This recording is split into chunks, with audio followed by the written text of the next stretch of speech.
Pronto. O que Jesus falou sobre herdar a vida eterna?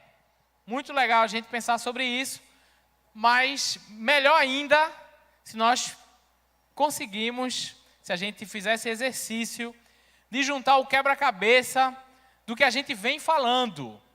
Ok? A gente vem numa pegada expositiva, viu, pastor Daniel? Expositivo, claro.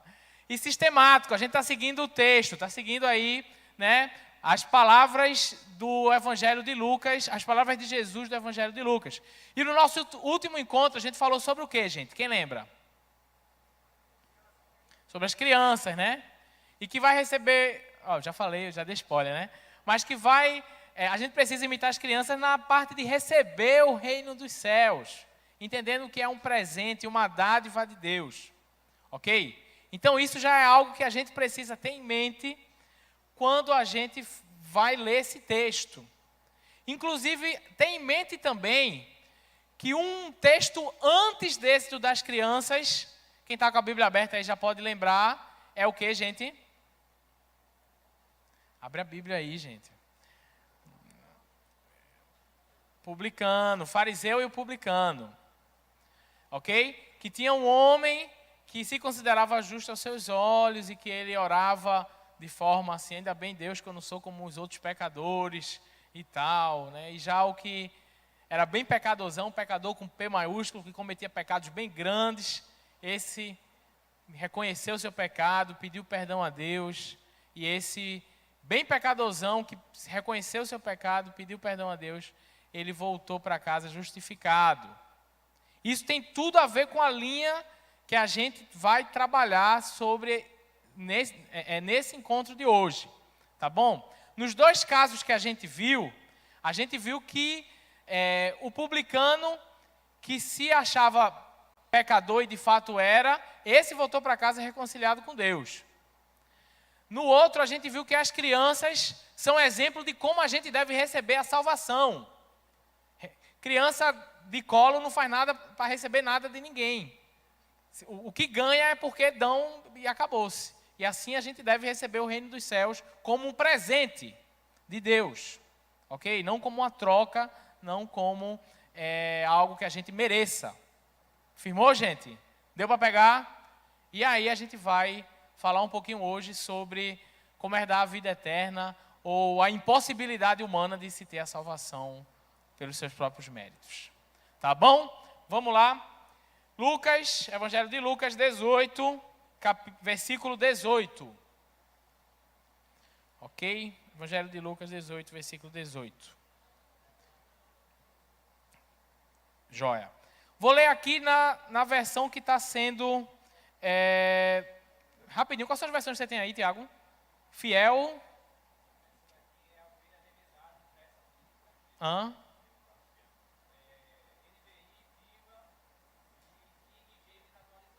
Beleza, vamos nessa aqui mesmo. Eu vou ler nessa aqui, viu, galera? E perguntou-lhe um certo príncipe, dizendo: bom mestre, que hei de fazer para herdar a vida eterna? Sabes os mandamentos? Eita, bicho, se tu pular aí eu vou errar aqui também. Vamos sincronizar isso aqui, que minha versão é outra, para a gente ler junto aqui. Vou ler do começo. 18. E perguntou-lhe certo príncipe, dizendo: bom mestre, que hei de fazer para herdar a vida eterna? Disse-lhe Jesus: por que me chamas de bom? Não há bom senão um, que é Deus. Sabes os mandamentos: não adulterarás, não matarás, não furtarás, não dirás falso testemunho, honra teu pai e a tua mãe. E disse ele: todas essas coisas tenho observado desde a minha mocidade. E quando Jesus viu isso, disse-lhe: ainda te falta uma coisa. Vende tudo quanto tens, reparte-os pelos pobres, e terás um tesouro no céu.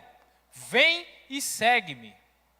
Mas ouvindo ele isso, ficou muito triste, porque era muito rico.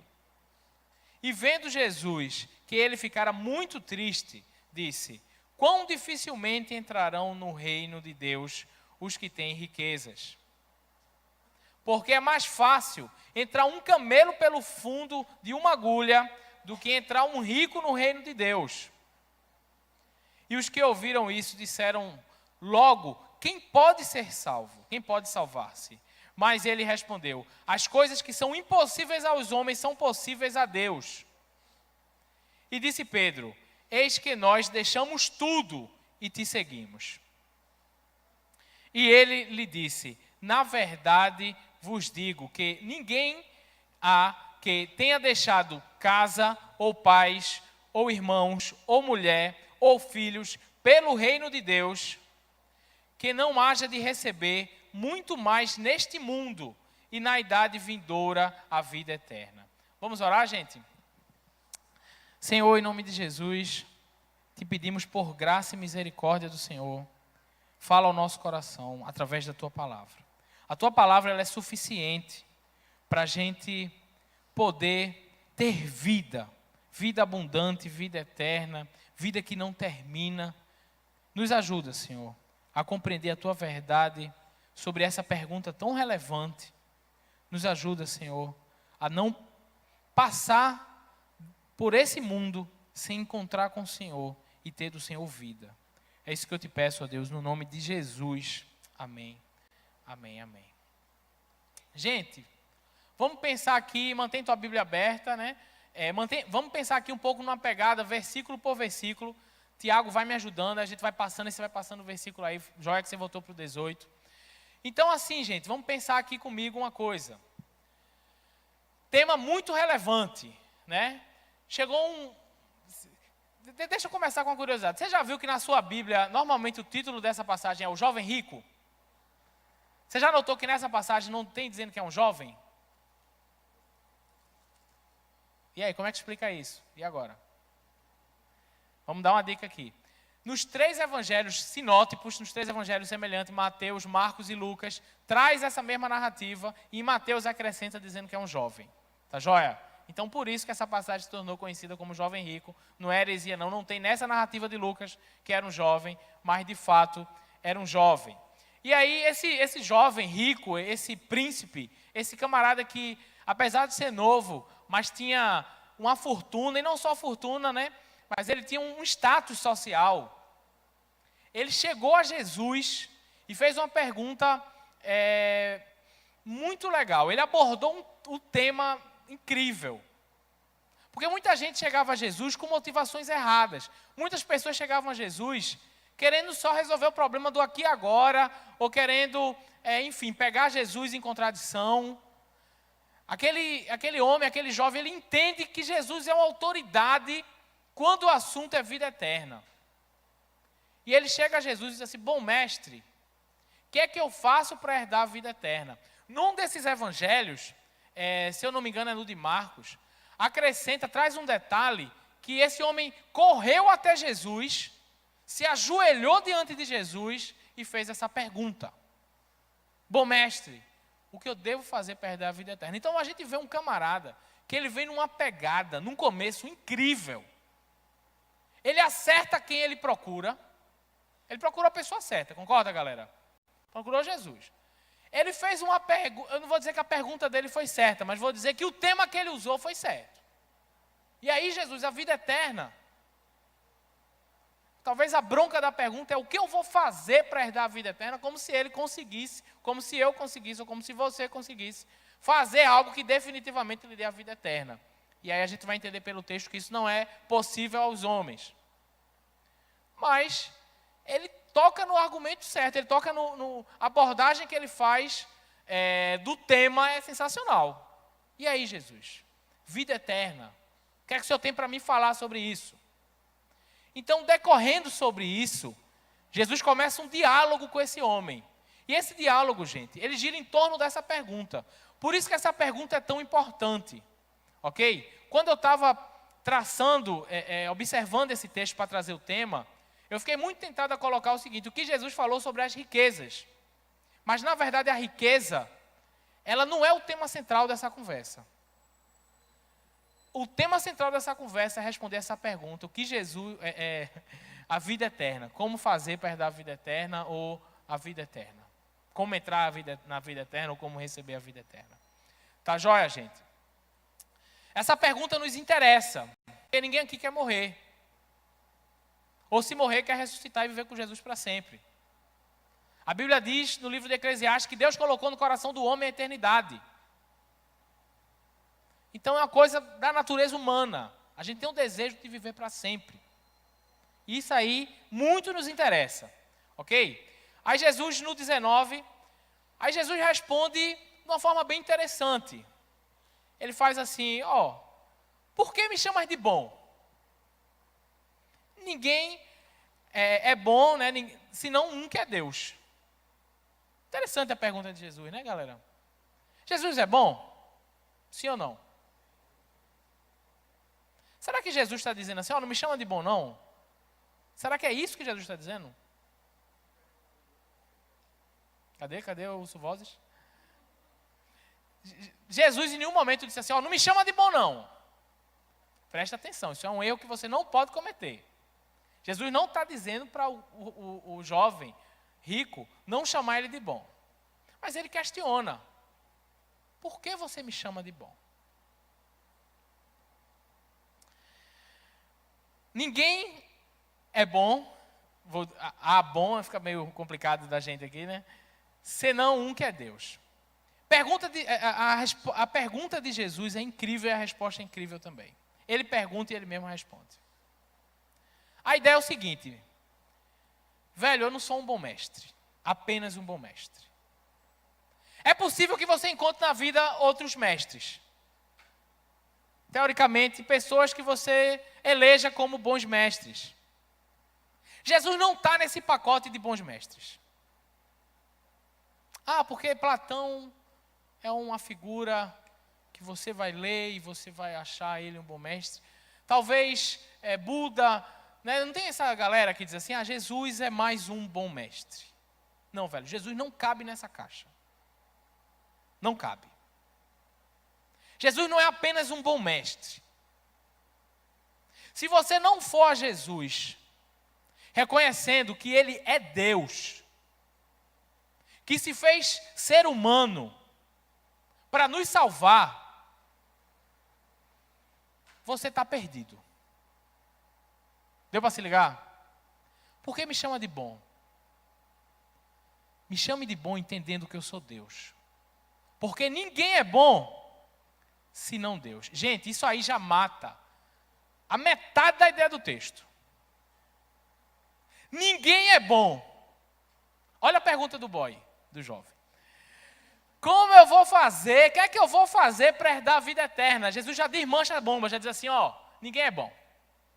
Ninguém é bom o suficiente, galera. Ninguém é bom o suficiente para herdar a vida eterna. Para conseguir, para alcançar, para chegar lá. Pela sua bondade, você não vai chegar lá não. Então ninguém é bom senão Deus.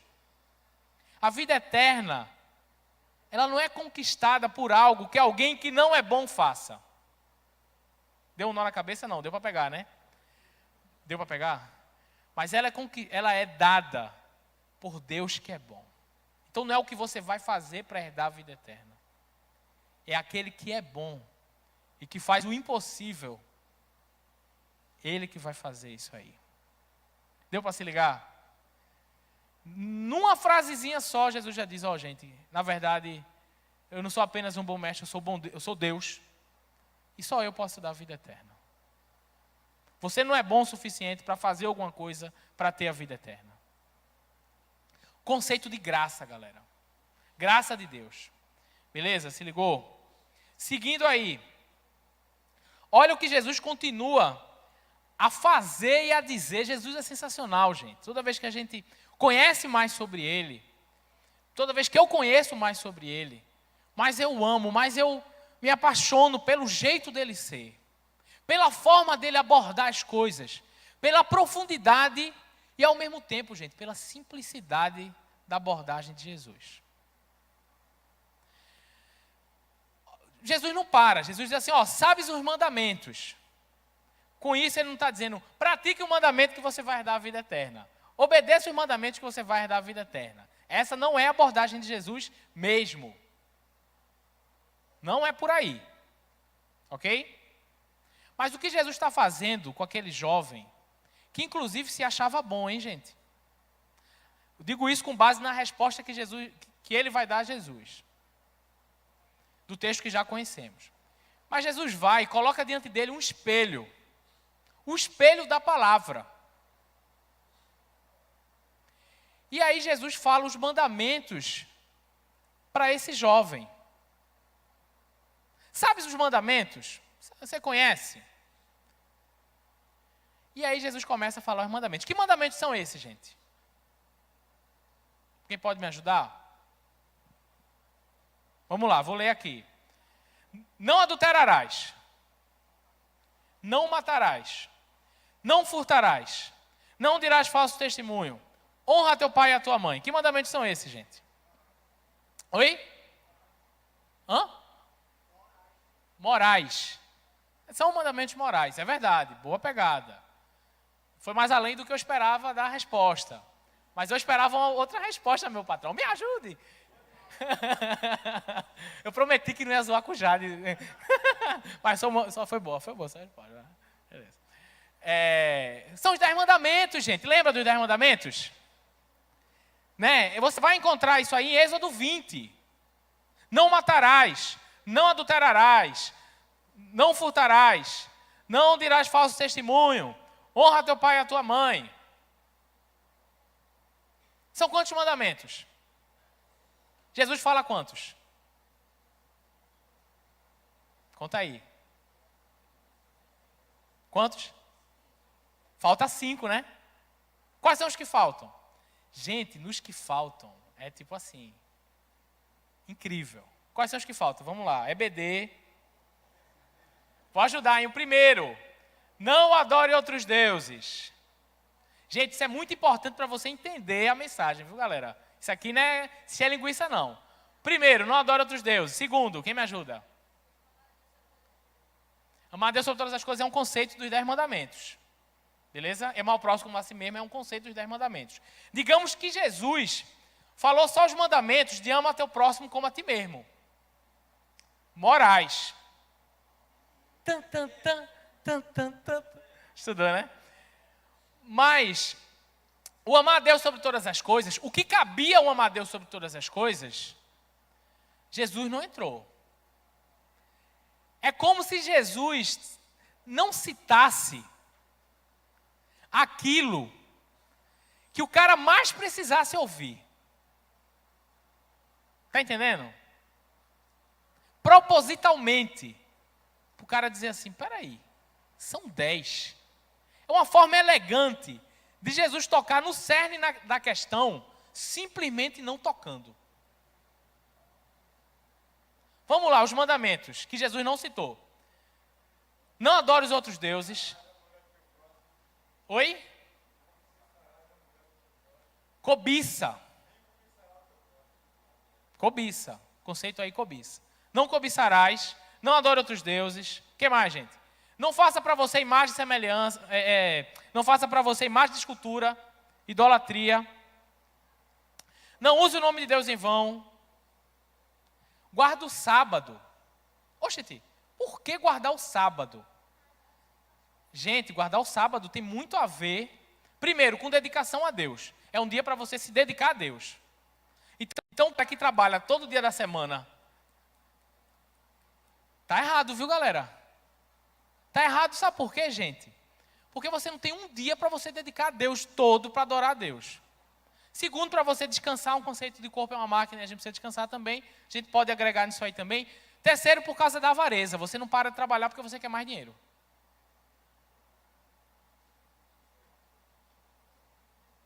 Ou talvez incredulidade. Você não consegue parar de trabalhar porque você não confia que Deus vai mandar o dinheiro do 7º dia. Se ligou, galera? Meu irmão, todas as broncas desse boy foi o que Jesus elegantemente não citou, entendendo que ele conhecia os 10 mandamentos e que aquela era a bronca da vida dele.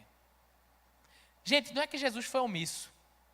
Jesus, ele simplesmente não quis dar um sermão no cara, um sabão no cara, sobre o principal problema dele, que no texto a gente enxerga: idolatria ao dinheiro, cobiça.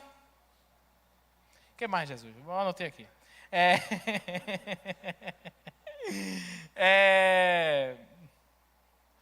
Idolatria ao dinheiro, cobiça, não amar a Deus sobre todas as coisas, que é o conceito que você falou, Pátio, porque amava mais o dinheiro, e essa coisa toda. Se ligou? Velho, sensacional.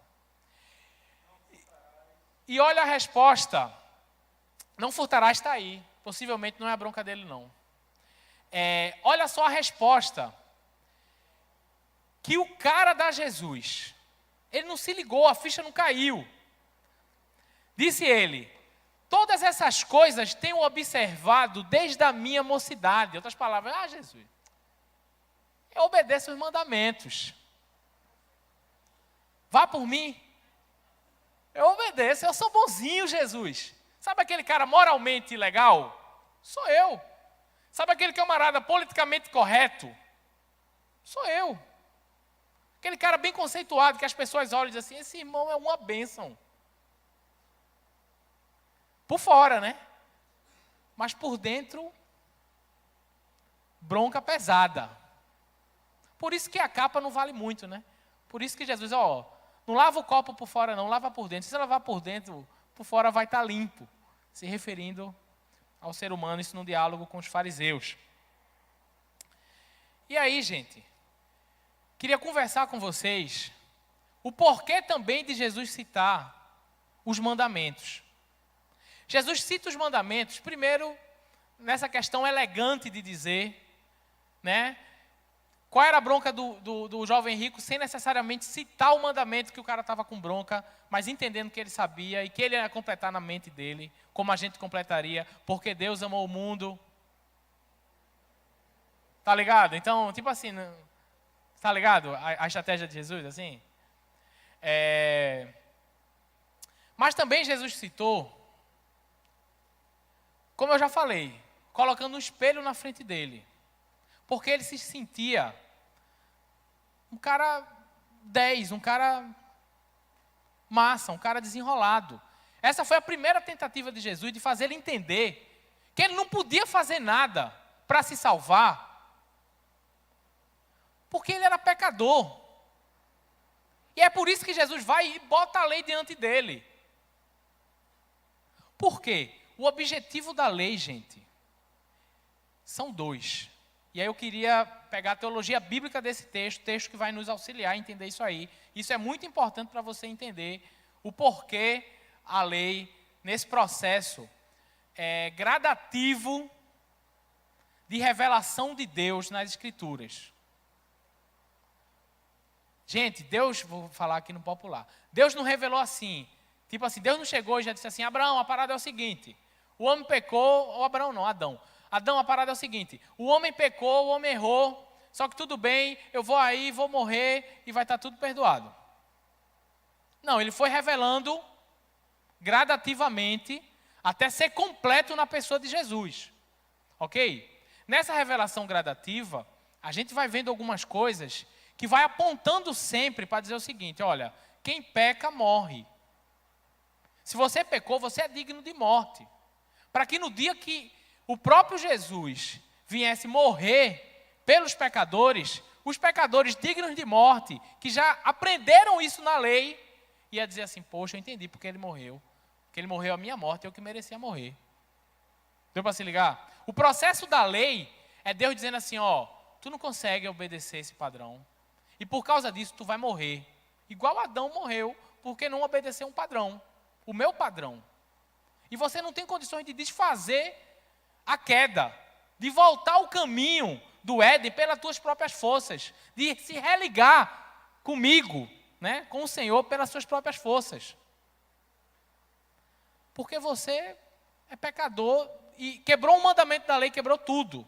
Então a lei existe para causar no homem esse efeito de compreensão de que, poxa, eu não consigo me salvar, eu não consigo ser bom o suficiente para me chegar a Deus pelas minhas obras, e logo eu preciso de um Salvador. O meu pecado me leva à morte, logo eu preciso aceitar aquele que morreu por mim, para que eu não morresse. E botando isso diante do homem, diante do jovem rico, é que Jesus quer que ele tenha compreensão, que ele precisa ser salvo, não salvar-se.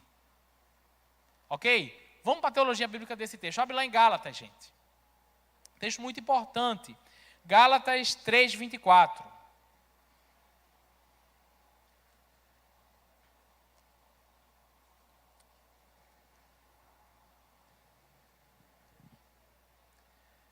Quem achou diz amém. Tá bom.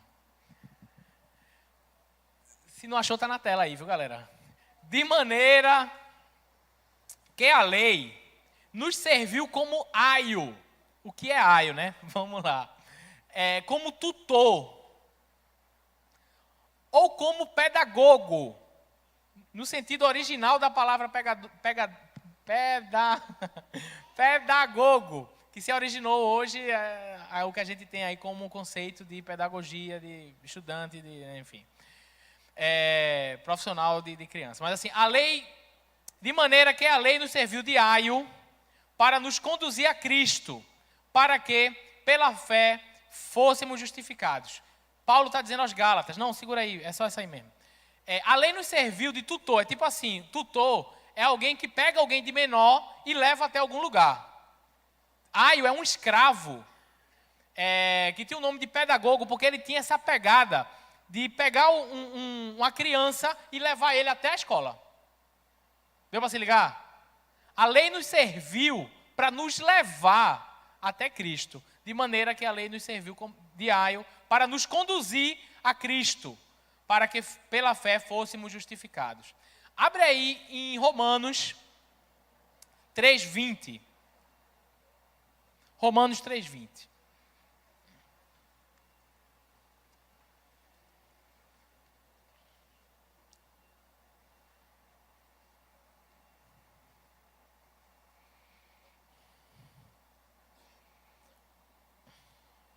Por isso, nenhuma carne, nenhuma pessoa, nenhum ser humano mortal será justificado diante dele pelas obras da lei, porque pela lei vem o conhecimento do pecado. Deu para se ligar, galera? A lei serviu para nos conduzir a Cristo e nos fazendo plenamente conscientes do nosso pecado. Poxa, eu preciso de um Salvador, porque eu não posso me salvar. Pegou a ideia? Foi isso que Jesus fez com aquele jovem. E aí, esse menino, como vocês sabem, esse camarada que tinha uma boa condição social, ele continua pensando que ele é bom. E aí Jesus vai e tem essa abordagem com ele. E ele, enfim. Vamos voltar aqui para Lucas 18,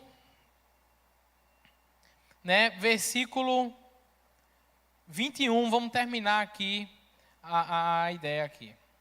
Na verdade, 22, né? 22. Quando Jesus ouviu isso, disse-lhe: ainda te falta uma coisa. Vende tudo quanto tens, reparte-os pelos pobres e terás um tesouro no céu. Vem e segue-me. Nossa, gente, que palavra pesada, né? Já pensou? Vai, vende tudo que tu tens, reparte com os pobres e me segue. Você não escuta muito esse texto sendo pregado hoje em dia, né? Assim, disse Jesus, vai, vende tudo que você tem. Amém ou misericórdia? É para você ou não é? Né? Gente, pensar aqui nas coisas. Pensar no seguinte.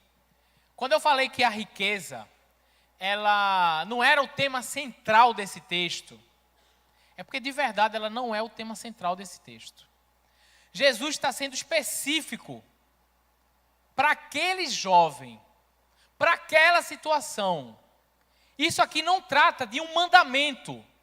Para Iago, vai e vende tudo que tu tem, vende manchinha. E, chega, deu o coração, manchinha é o cachorrinho dele. Brincadeira. E, cachorrinha, né? E me segue. Ela não é um mandamento, mas disso aqui a gente tira um conceito. Ok, gente? Que conceito é esse? O problema daquele homem era idolatria. O problema daquele homem era idolatria por quê? Pelo texto que segue, por ele ter falado isso, por Jesus ter falado isso, ter diagnosticado isso, ter tocado nesse ponto e ele ter ficado triste e ter perdido a vida eterna por causa do que era terreno. Qual princípio a gente tira daqui? Que a gente, para seguir a Jesus, pessoal, não pode ter nenhum empecilho na vida da gente que seja maior do que seguir a Jesus. Deu para entender? Nada nessa vida pode ser empecilho da gente seguir a Jesus. Nada. Sabe o que é nada? Se você tem algum empecilho na sua vida, alguma coisa que lhe impede, seja moralmente, seja financeiramente, seja emocionalmente, se você tem algo que impede de você seguir a Jesus completamente, totalmente, é isso que Jesus está dizendo, vai, se desfaz disso e vem me seguir. Deu para se ligar? Esse é o conceito, galera. Nada pode ser maior na nossa vida, nada pode ser tão prioridade na nossa vida do que seguir a Jesus. E eu não posso permitir que nada seja dificuldade, cause constrangimento em eu seguir a Jesus. Se alguma coisa está me causando essa dificuldade, seja lá o que for, deixa isso agora. Porque senão você não está apto para seguir a Jesus. A riqueza daquele jovem era o que atrapalhava ele de ter uma comunhão com Deus. Ele não podia confiar em Deus confiando nas riquezas primeiro. Aquele negócio estava fazendo mal a ele. Tem coisas, gente, na nossa vida que são lícitas e que às vezes são até boas, só que nos fazem mal. Por exemplo, uma menina que namora um rapaz e o rapaz é tudo para ela. Porque ele é tudo para que ele mandar eu faço. Minha filha, acaba com esse negócio. Porque esse menino está sendo empecilho para você seguir a Jesus. Se você não souber administrar isso no seu coração, para Jesus ser o primeiro, acaba. Deixa isso e segue a Jesus. Inclusive, gente, não tem seguidor de Jesus que não tenha feito renúncias. Isso a gente já conversou aqui em outros encontros. O que Jesus está pedindo àquele homem não é porque Jesus gosta de ver as pessoas sofrer. Ah, vai me seguir, tem que sofrer. Não. É porque aquilo era um empecilho, gente. Outra coisa muito legal da gente pensar. Aquele jovem, ele não reconhecia que isso era um empecilho diante de Deus. O que ele tinha na cabeça dele e no seu coração era que ele estava bem na foto com Deus. Porque ele estava obedecendo os mandamentos. Os morais, né, Jade? Muitas vezes nós temos um conceito errado sobre nós mesmos. Não importa o que você pensa sobre você. Até importa, mas não é o mais importante. O que importa de verdade, gente, é o que Jesus pensa sobre você. E ao me deparar com esse texto, para falar aqui a vocês hoje, eu fui a Jesus e dizer, Senhor, eu tenho um conceito sobre mim, mas eu quero colocar o meu conceito sobre mim aqui diante do Senhor. O que é que o Senhor pensa de mim? Velho, foi massa, porque Jesus fala, velho. Ele é vivo. E Ele diz para a gente. Ele não deixa a gente sem resposta. Posso dizer a você que no mesmo dia, o Senhor falou de forma especial ao meu coração sobre o que Ele pensa sobre mim. Gente, faça isso. É um desafio. Se você já consegue enxergar que tem algum empecilho na sua caminhada entre você e Deus, você está um passo à frente desse jovem. Deixa isso e segue Jesus. Mas talvez você não enxergue. E você precisa chegar para Jesus. Não é para o pastor, não é para o amigo, não é para o discipulador, não é para o líder da banda, não é para Jesus. Senhor, qual o teu conceito sobre mim? Velho, se você nunca ouviu a voz de Deus no seu coração, pergunte a Ele e espere que Ele vai falar com você. Posso dizer com a mesma certeza que Ele falou comigo. Galera, seguindo aqui, que esse texto é muito incrível. Passa aí, Tiagão, por favor. Ouvindo ele isso, ficou muito triste, porque era muito rico. Diga aí. Ele entendeu agora o cerne da questão. Poxa, minha bronca é essa. Eu não tenho condições de deixar para seguir Jesus, porque eu sou muito rico. Eu vou abrir mão de muita coisa por causa de Jesus. Perdido, velho. Muitas vezes a gente pensa, eu não vou abrir mão disso, porque isso é muita coisa para eu abrir. Se eu abrir mão disso... E não tem como, galera, a gente seguir a Jesus só parcialmente. Ou é tudo ou é nada. E esse jovem aqui, ele foi a pessoa certa, abordou o tema certo, mas fez a escolha errada. Não adianta você ir a Jesus. Não adianta você conhecer a Jesus sem você obedecer a Jesus e fazer a escolha certa. Na moral, não adianta. Não adianta. Foi o caso desse homem. Ele ficou pior do que ele estava. Caramba, presta atenção. Entrega tudo. Quer que é empecilho? Abandona e segue. Segue a Jesus. Olhando e vendo Jesus, que ele ficara muito triste, disse: quão dificilmente entrarão no reino de Deus os que têm riqueza. Muita gente maqueia essa frase. Isso que Jesus está dizendo. Mas o que Jesus está querendo dizer é isso que ele está querendo dizer. Ah, pastor, eu sou rico. Meu filho, Jesus está dizendo isso aqui. É você e Jesus. Jesus mandou esse camarada ser generoso. Boa ideia, né? Gente, como é difícil um rico entrar no reino dos céus. Deixa eu dizer um negócio a você. Isso botou a cabeça dos discípulos em parafuso. Sabe por quê? Porque para os judeus, ter dinheiro era uma bênção. Não, ter dinheiro é bom, né? Assim, as pessoas que têm dizem que é. Brincadeira. Mas para o judeu, ter dinheiro era sinal da bênção de Deus.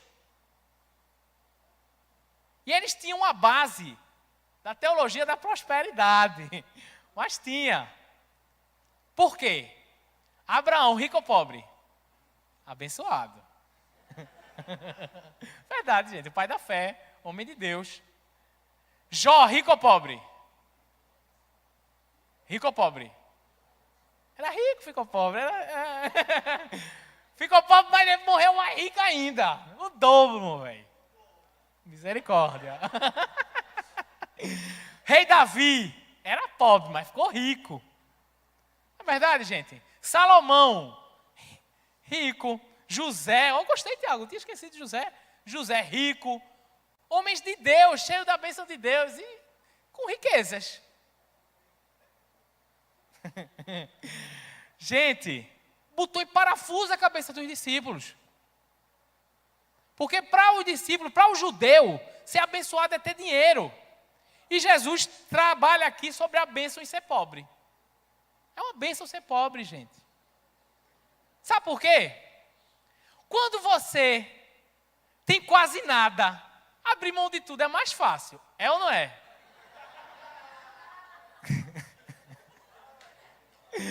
Era para ser sério, galera. Mas, gente, é verdade isso. Não, sério mesmo. A gente está rindo aqui porque a gente gosta de zoar, né? Não sei não. Mas é verdade, gente. Quando você não tem quase nada, você abrir mão de tudo é mais fácil. Vendo tudo que você tem, eu fico pensando numa bicicleta. O que mais? Gente, é sério. E por que é difícil o rico entrar no reino do céu? Porque o cara normalmente se acha que tem muita coisa. Muita coisa para abrir mão. Se ilude com isso aí. Se perde com o que está vendo. Porque a verdadeira vida tem a ver com crer.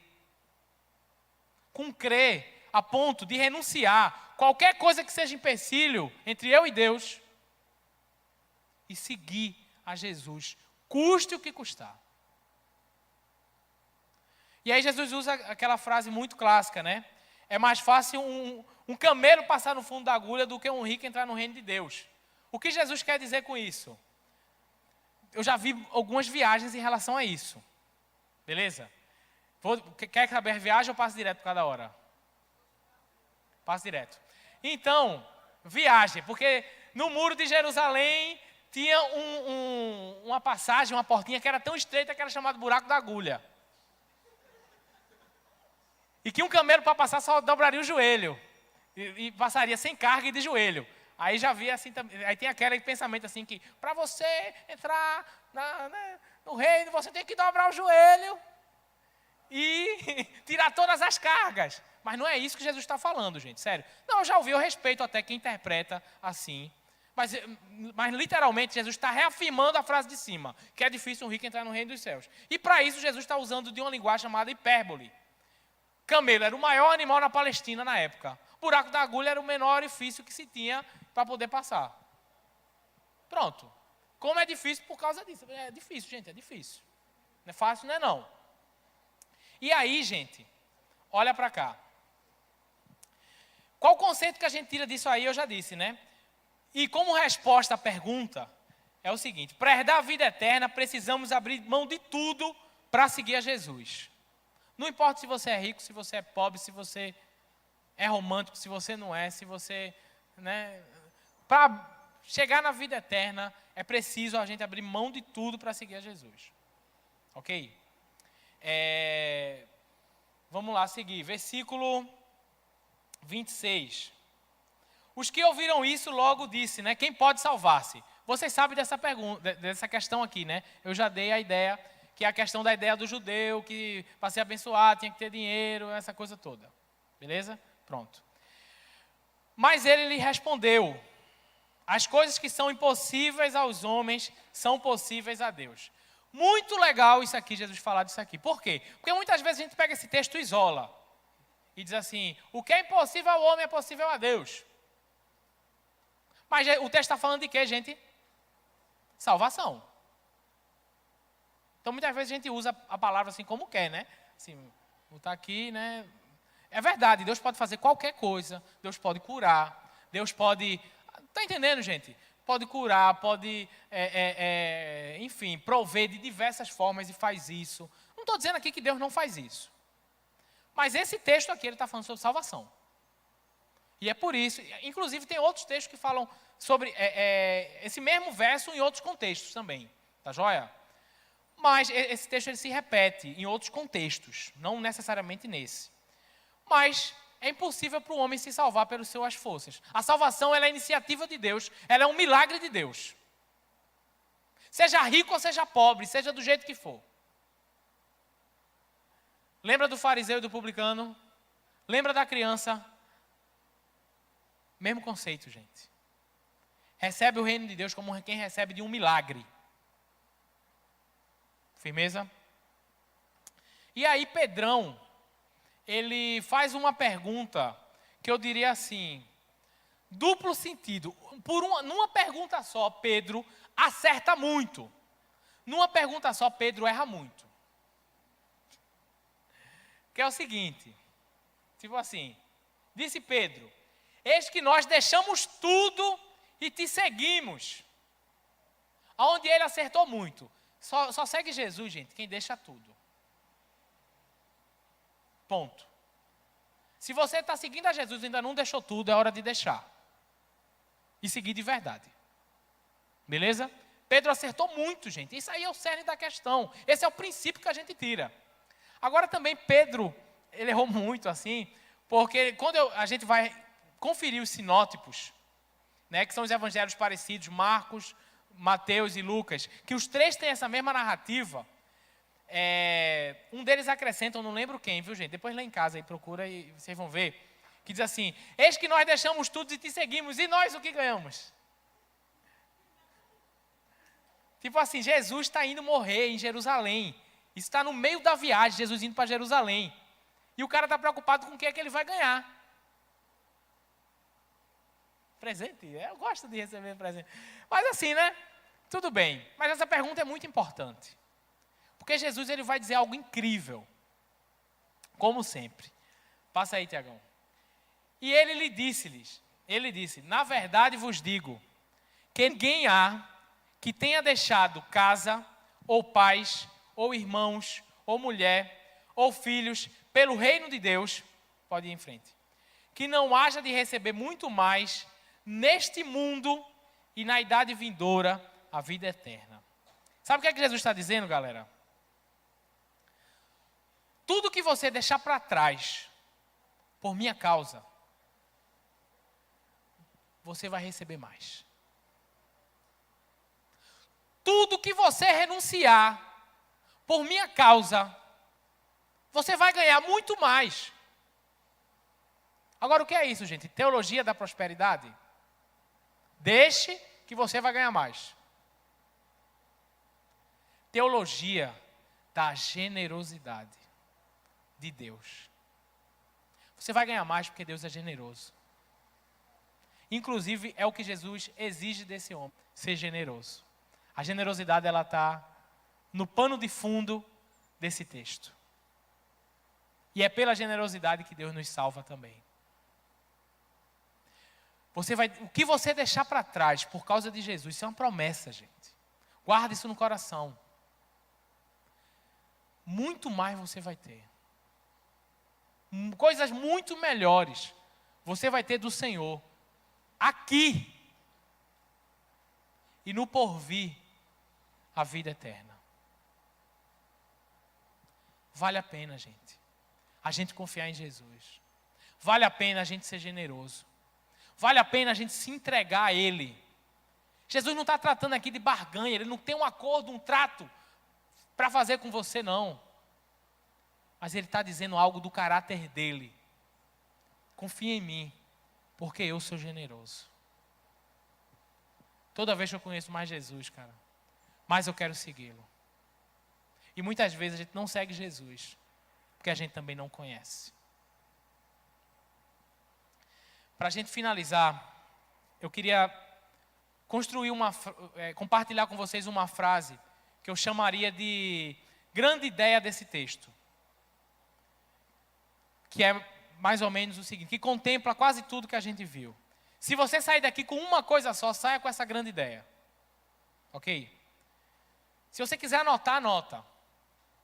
A salvação é uma ação divina que se dá para quem renuncia a tudo e segue a Jesus. A estes receberão mais do que deixou e por fim a vida eterna. Esse texto resumido em poucas frases.